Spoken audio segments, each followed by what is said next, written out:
องมือฟ้ามั่วดินเลยโอ้ยตั้งยังเป็นยังครับ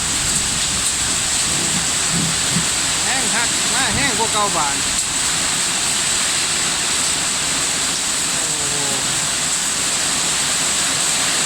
มือฟ้ามั่วดินมาเลย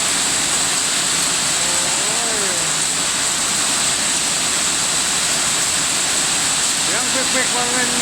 พวกเป็ดพวกเป็ดว่ามันแบบเก็บลง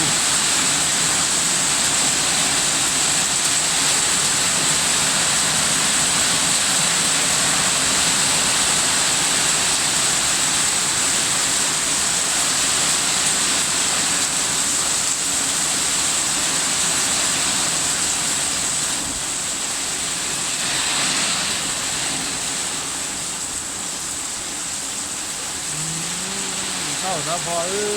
ยพ่อละลบต้องงาม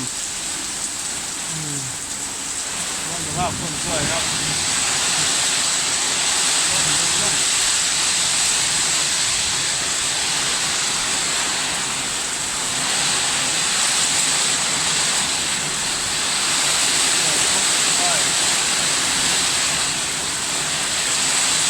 เป็นหน้าเลย